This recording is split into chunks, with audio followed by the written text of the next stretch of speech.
आप सीए हो, उन्होंने भी एक सीए का सर्टिफिकेट दिखाया जिसपे वहां पर उतनी वो कैपेसिटी नहीं थी उस कंपनी की। तो ऐसे कैसे महानगर पालिका उन पे आंख बंद करके मोहर लगाती है? फिर भी मैं कहूँगा ये जांच का विषय है, तो जांच होना जरूरी है। एक आमदार की क्या भूमिका होनी चाहिए शहर वासियों के लिए? और जो वेश्यावृत्ति जो शहर में इतना बढ़ चढ़ के काम हो रहा है, मतलब मैं तो कहूँ कि कुछ होटलों में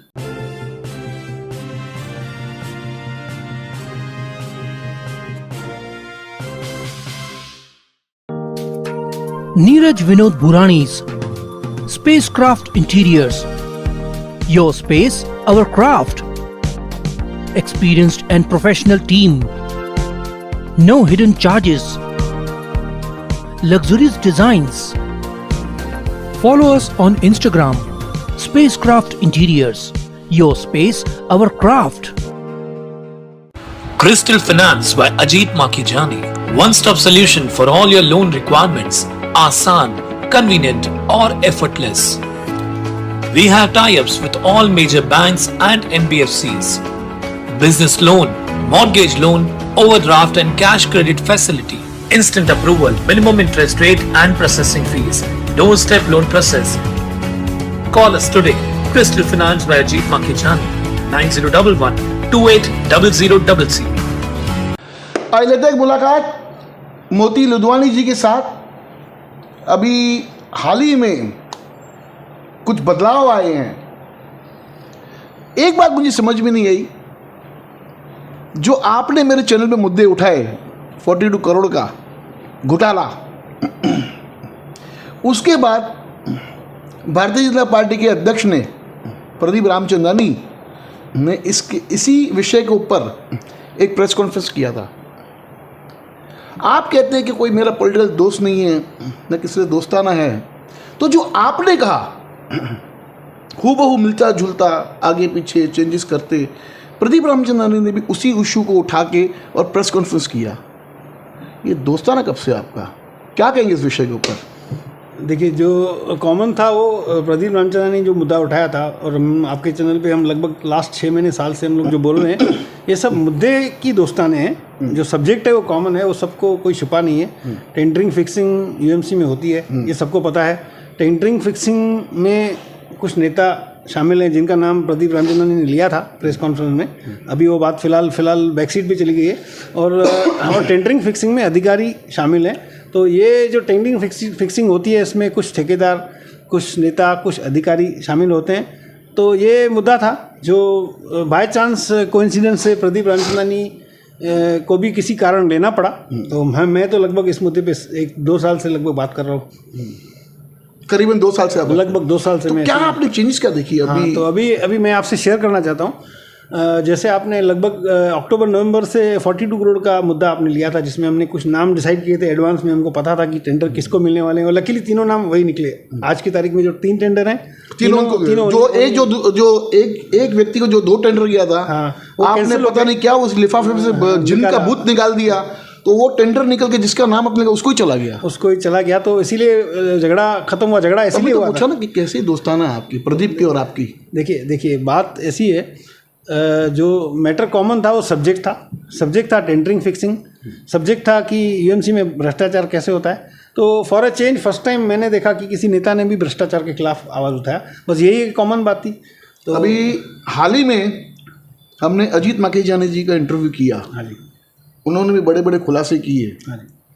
जिस वार्ड से वो चुनाव लड़ने वाले हैं, पैनल नंबर 6 वार्ड नंबर 35, वहाँ पर जिस तरीके से 1 करोड़ 20 लाख रुपए का जो टेंडर, जिसमें गोलमाल करते वहाँ के माजी नगर सेवक के खिलाफ जो उन्होंने प्रेस कॉन्फ्रेंस किया, वो भी टेंडर था। इस टेंडर पे आप क्या रोशनी डालना चाहेंगे? देखिए, अजीत माखीजानी ने जो मुद्दा उठाया है वो काफ़ी सीरियस मुद्दा है। ये शहर में जो तकलीफ है काफ़ी टाइम से चल रही है। जो प्रॉब्लम है, ये नगर सेवक और ठेकेदार के आपस में जो रिलेशन है, जो कुछ डमी ठेकेदार, हमको कुछ ठेकेदार हमेशा शिकायत करते रहते हैं कि उनको कुछ डमी ठेकेदार से कंपटीशन करनी पड़ती है। जो एक्चुअल ठेकेदार हैं, जिनको काम मिलना चाहिए, उनको नहीं मिलने के बजाय कोई दूसरे जो फेक ठेकेदार हैं उनको काम मिलता है। और ये मुद्दा खाली अजीत माखीजानी के वार्ड का नहीं है। ये मुद्दा कोई पर्टिकुलर नगर सेवक जिनका उन्होंने नाम लिया उनका नहीं है। ये नाम तो लिया ना, नाम लिया उन्होंने, मैं सुखरामानी का। सुखरामानी का। तो ये खाली वहाँ तक फोकस सीमित नहीं होना चाहिए। मैं चाहूँगा ये मुद्दे की जांच हो, और मैं ये कमिश्नर साहब को भी रिक्वेस्ट करूँगा, हमारे आमदार साहब को भी रिक्वेस्ट करूँगा, क्योंकि इसमें आमदार के फंड इन्वॉल्व हैं। तो आमदार साहब इसकी सफाई, ऐसे जो उन्होंने सफाई दी वो सफिशिएंट नहीं है, इसकी जांच होनी चाहिए। इसमें जो अजीत माखीजानी ने जो सीरियस जो आरोप लगाए थे कि अमाउंट बड़ा चढ़ा के दिखाया जाता है, हाँ। कि ये 2 करोड़ का अमाउंट नहीं, 20-30 लाख का अमाउंट है, या 30-40 लाख का अमाउंट है, वो उसकी जांच होनी चाहिए। और ठेकेदार जेन्युइन है कि डमी है। अभी एक लड़की ठेकेदार को 20-21 काम मिल जाते हैं, तो ये मतलब काफ़ी शॉकिंग इन्फॉर्मेशन थी हमारे लिए।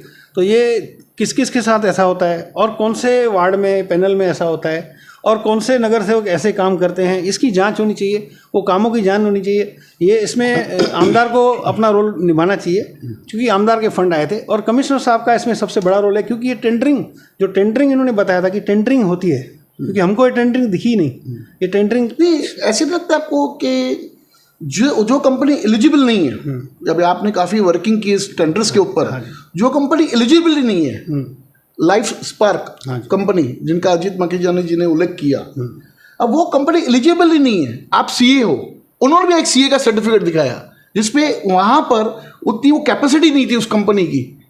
तो ऐसे कैसे महानगर पालिका उन पे आंख बंद करके मोहर लगाती है?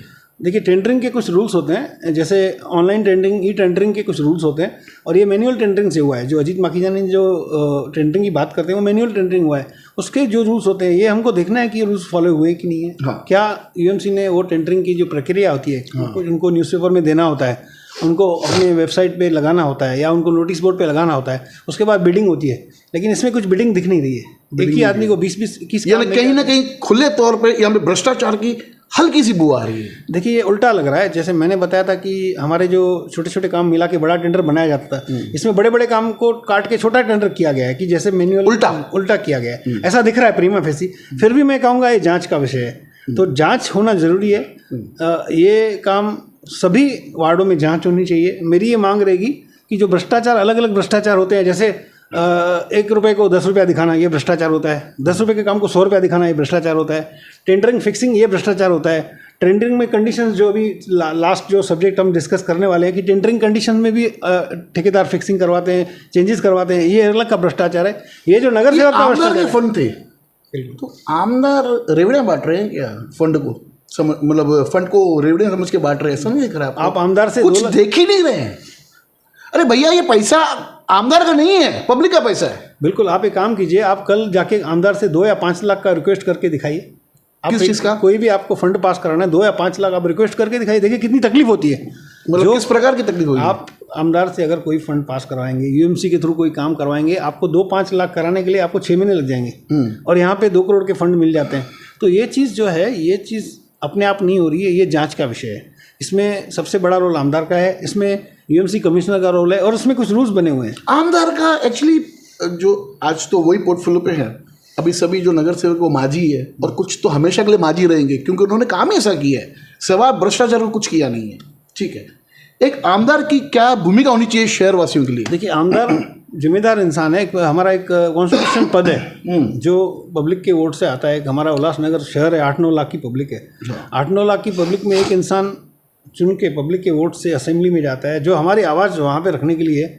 उसके शहर में कुछ फ़र्ज़ हैं, कुछ फ़र्ज़ हमारे यूएमसी की तरफ उनके फ़र्ज़ हैं, जो उनको क्या फ़र्ज़ क्या है वैसे? देखिए, शहर में आज सबसे बड़े जो मुद्दे हैं, जैसे हमारे दुखदायक बिल्डिंग का मुद्दा है, ये उनका फ़र्ज़ है असेंबली में आवाज़ उठाना और हम पब्लिक को राहत दिलाना।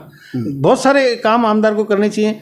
अनफॉर्चुनेटली उसमें भी मुझे काफ़ी दुख के साथ करना पड़ रहा है कि हमारे आमदार काफ़ी चीज़ों में काफ़ी पीछे हैं। जो पीछे या फेल है? देखिए, मैं अभी जितना मैंने ऑब्जर्व किया है आमदार के सब्जेक्ट में, जैसे आपने देखिए अभी पहले कहा कि 2 दिन में हम जीआर लेके आएंगे, उसमें तो फेल हो गए। अब डीआर के मैटर में फिर बोला कि 1 महीने में आएगा, मानो दिवाली है, उसमें भी फेल हो गए। हमने कई बार दिखाया है। तो मैं फेल शब्द का वापर कर सकता हूँ, क्योंकि उन्होंने जो मुझसे कमिटमेंट किया उससे तो खड़े ही नहीं हुए, तो फेल हो गए। देखिए, उनकी आपसे कमिटमेंट ज़्यादा इंपॉर्टेंट, मेरे चैनल पे कमिटमेंट, आपके चैनल पे जो कमिटमेंट किया उससे ज़्यादा इंपॉर्टेंट उसकी पब्लिक से कमिटमेंट है। हाँ, वही मेरे चैनल के द्वारा पब्लिक से कमिटमेंट किया ना। खाली आपका मुद्दा है, जैसे धोखाधड़ी का मुद्दा है, उसके साथ धोखाधड़ी के साथ ही साथ उसी से जुड़ा हुआ मुद्दा मालिकाना प्रॉपर्टी का मुद्दा था, उसके साथ साथ डंपिंग ग्राउंड का मुद्दा था। शहर में काफ़ी अभी कहीं ना कहीं जो एक आमदार की जवाबदारी, मैंने कहा एक आमदार की जवाबदारी लॉ एंड ऑर्डर को लेकर क्या होती है? कोई भी शहर में लॉ एंड ऑर्डर का इशू है या ट्रैफिक का इशू है या जो भी लोकल इशू है, ये आमदार की जवाबदारी में आता है। ये लॉ एंड ऑर्डर के मैटर में होम डिपार्टमेंट से बात करके, सीएम डिपार्टमेंट से बात करके, पुलिस से बात करके आमदार को उसको ठीक करना है, क्योंकि आमदार हमारे एक ही रिप्रेजेंटेटिव है जो असेंबली में हमारी तरफ से बात करेंगे। तो लॉ एंड ऑर्डर का मुद्दा हो या जो भी शहर में जैसे इलीगल कंस्ट्रक्शन हो, ये सब जितने भी हमारे शहर में इरेगुलरिटीज़ हैं, ये सब्जेक्ट आमदार का है, ये नगर सेवकों का है ही है, लेकिन सबसे ज़्यादा इसमें जिम्मेदारी आमदार और खासदार की होती है। आमदार की होती है क्योंकि खासदार तो पार्लियामेंट में बात करता है, आमदार जो है वो असेंबली में बात करता है, और हमारा होम मिनिस्टर जो है वो असेंबली में, और होम मिनिस्टर उन्हीं की पार्टी का है। आज हमारा जो आमदार हैं कुमार रानी जी बीजेपी से हैं, और हमारे जो होम मिनिस्टर हैं देवेंद्र फडणवीस, वो हमारे डिप्टी सीएम हैं, वही होम मिनिस्टर है, होम भी उनके पास है। तो ये मुद्दा कम से कम उनको कंट्रोल में रहना चाहिए, ये उनका मुद्दा है। अभी मुझे एक बात बताइए, अभी जो हमारे शहर की युवा पीढ़ी है वो मानो किसी मतलब काफ़ी देखा मैंने रात भर तक डांस बार शुरू, और जो वेश्यावृत्ति जो शहर में इतना बढ़ चढ़ के काम हो रहा है, मतलब मैं तो कहूँ कि कुछ होटलों में तो ऐसे तो रेट है कि 2,500 रुपया, और स्पेशल वीआईपी ट्रीटमेंट अगर चाहिए अपर फ्लोर पर तो 4,000 रुपया। तो ये सब चीज़ों पे लगाम नहीं लगा सकते हमारे आमदार साहब? बिल्कुल, ये सब सीरियस मुद्दे हैं। ये लॉ एंड ऑर्डर के मुद्दे या पुलिस के मुद्दे, जो भी सोशल मुद्दे हैं, ये सोशल जो भी वायलेशंस हैं, इसमें आमदार का मेन रोल है, और आमदार को इसमें ध्यान देने की ज़रूरत है। और ये शिकायत काफ़ी टाइम से चल रही है, बार बार हम न्यूज़पेपर में पढ़ते हैं, लोगों की शिकायत है, काफ़ी सामाजिक संस्थाओं की शिकायत है कि शहर में ऐसी गलत बातें हो रही हैं। देखिए, ये जो वेश्यावृत्ति को लेके आप देखे हो तो भी काफ़ी हद तक हम लोग ने HIV जैसे एक बीमारी को हमने कंट्रोल में रखा है। ये सब चीज़ें तभी कंट्रोल में की जब वैश्यावृत्ति के काम शहर में बंद हो गए। बिल्कुल, ये सब चीज़ें जुड़ी हुई हैं, बढ़ती जाएगी चीज़ें।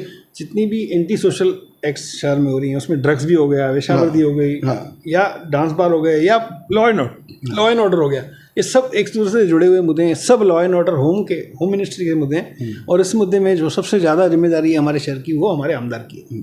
अभी पिछले कुछ दिन पहले हमने एक इंटरव्यू किया था, उस इंटरव्यू के अंदर जायंट कंपनी से हमने इंटरव्यू किया था। उन्होंने आप पे एक आरोप लगाया था, आपके ऊपर एक केस हुआ था नकली नोटों, जो नोट जो बंद हो चुके हैं, नकली नहीं कहूँगा, जो बंद हो चुके हैं, वो कुछ 2 करोड़ 20 लाख रुपया आपसे पाए गए, और रायगढ़ डिस्ट्रिक्ट में आपके उस केस भी हुआ। उन्होंने उस चीज़ को, उस बारे में आपका क्या, क्यों पर्सनल अटैक था आपके ऊपर, यानी पर्सनल आपके विषय था, इस विषय में आपको क्या कहना है? देखिए, ये एक इशू था जो आप मेरे से आज से कुछ 6 महीना 1 साल पहले आपने पूछा था। हाँ। और मैंने आपको उसमें क्लैरिफिकेशन दिया था, लेकिन उस टाइम आपने कुछ कहा नहीं था। मैंने क्लैरिफिकेशन आप देख लेना। तब तो पूछ रहा हूँ वापस कि इस पर में आपको क्या कहना? अच्छा, वो आप पूछ रहे हैं, और तभी आपने अचानक पूछा था। अगर आपने मेरे से पहले ही इन्फॉर्म किया था तो मैं उसके लीगल डॉक्यूमेंट दिखा सकता था। देखिए, एक केस हुआ था जिसमें 50 लाख मेरे यहाँ से मिले थे, मैं किसी और के लिए काम कर रहा था, तो वो स्टेटमेंट वहाँ पे दी गई। वो केस कोर्ट में चला ही नहीं। मैं उसका आपको डॉक्यूमेंट दिखा सकता हूँ, और जिसको भी इस विषय में बात करनी है वो आदमी कभी भी आके मुझसे मिल सकता है। मैं उसके ऑर्डर की कॉपी आपको भी दूंगा। एक सेकंड में। हाँ जी, ये मैंने आपके लिए निकाल के रखी थी। इसमें क्लियरली आप दिखा सकते हैं अपने मीडिया में कि इसमें case is dismissed, case against proceeding dropped against all accused persons. Case drop हो गया, वो केस ड्रॉप हो गया, चार्जशीट ही फाइल नहीं हुई कोर्ट में। तो जब केस ही नहीं चला तो इसको आप कैसे कह सकते हैं? और जूने नोट्स जब मिले थे लोगों के पास तो 27 लोग सुप्रीम कोर्ट में गए थे कि हमको एक्सचेंज करने चाहिए, मिलने चाहिए, उनके कुछ मेरिट्स थे। तो अभी कुछ 12 करोड़ के टेंडर्स सुनने में आ रहा है, आए हैं नए। हाँ जी, उसमें कुछ फेरबदल की गई है। हाँ जी, मैं वही आपसे वो क्या फेरबदल, उसके बारे में क्या जानकारी देना चाहिए? वो इम्पोर्टेंट न्यूज़ शेयर करने का था। जो 12 करोड़ की आप अमाउंट की बात कर रहे हैं, हाँ। जो 12 करोड़ के रिसेंटली टेंडर आए हैं, हाँ। 2 दिन पहले, हाँ। ये टेंडर जो 12 करोड़ के अमाउंट हैं, ये टेंडर्स हैं। ये यहाँ पे 4 करोड़ लिखा है, इसका एक्चुअल अमाउंट 5 करोड़ है विद GST। हाँ। ये भी 4 करोड़ का, ये भी 4 करोड़ का टेंडर है, अमाउंट 5 करोड़ है। हाँ। ये है construction of town hall at ration office Ulhasnagar 5। हाँ। एक वेजिटेबल मार्केट का था। हाँ। और एक रीजेंसी एंटीला के बाद कोई बस डिपो के बाद कोई रोड का है, वो 2 करोड़ का है। ये तीनों टेंडर जो महानगर पालिका ने, UMC ने इशू किए हैं, ये तीनों टेंडर में जो आप कंडीशन देखेंगे, ये वही मुद्दा है जो 42 करोड़ के टेंडर के टाइम में हमने उठाया था, प्रदीप रामचंदानी ने उठाया था। इसमें जो कंडीशंस दी गई हैं वो कंडीशंस और पुरानी कंडीशन में काफ़ी चेंजेस हैं। UMC ने जो एडिशनल कंडीशन जो टेंडर फिक्स करने के हिसाब से जो डाले गए थे वो इसमें रिवर्स्ड हैं। अभी आप इसमें कंडीशन देखेंगे, मैं आपको सब डॉक्यूमेंट की कॉपी शेयर करूंगा।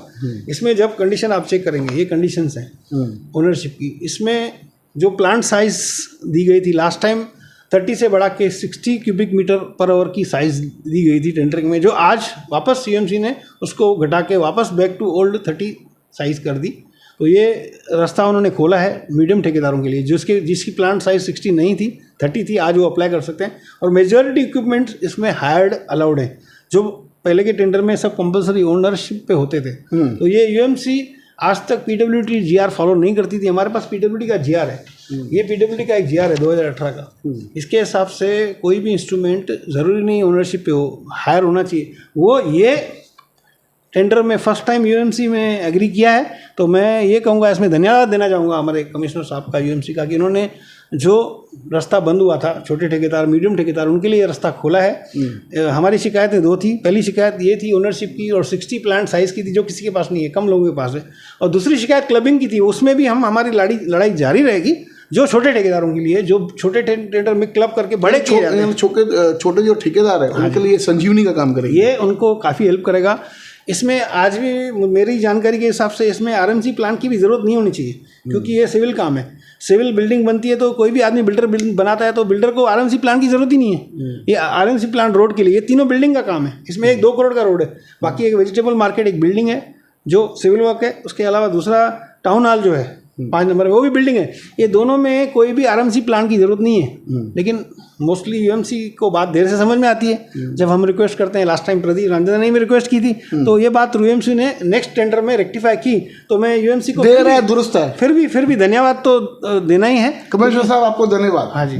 तो ये एक चेंजेस हुआ, जो एक ही, क्योंकि आपके चैनल पे हमने 3-4 इंटरव्यू दिए थे 42 करोड़ के, तो हर बार ये बात निकलती थी कि प्लांट का साइज़ 30 का 60 कर दिया, ओनरशिप कर दिए। उसमें कम से कम 6-7 इंस्ट्रूमेंट की ओनरशिप को उन्होंने हायर पे भी अलाउ किया है। तो ये एक वेलकम चेंज है। ठीक है, बहुत अच्छा लगा आज मोती जी से बात करते हुए। और जाते जाते आज का एक सवाल, काफ़ी दिनों से सवाल नहीं दिया, तो मैंने चलो आज एक सवाल पूछ ही लेता हूँ शहरवासियों से, कि शहर के अंदर वैश्यावृत्ति पे लगाम लगनी चाहिए या नहीं? क्या हमारी युवा पीढ़ी इस दलदल से बाहर निकलनी चाहिए या नहीं? क्योंकि उसके पीछे एक बहुत बड़ी बीमारी है, वो है HIV। उस HIV से हमारे पूरी जो हमारी युवा पीढ़ी है उनको बचना चाहिए। और पुलिस डिपार्टमेंट को एक रिक्वेस्ट है कि साहब, ये जो वैश्यावृत्ति का जो धंधा जो उल्लासनगर शहर के अंदर जो कुछ नेताओं के द्वारा आशीर्वाद से चल रहा है, उस पर लगाम लगनी चाहिए। धन्यवाद। देखते रहिए फिर से न्यूज़ चैनल।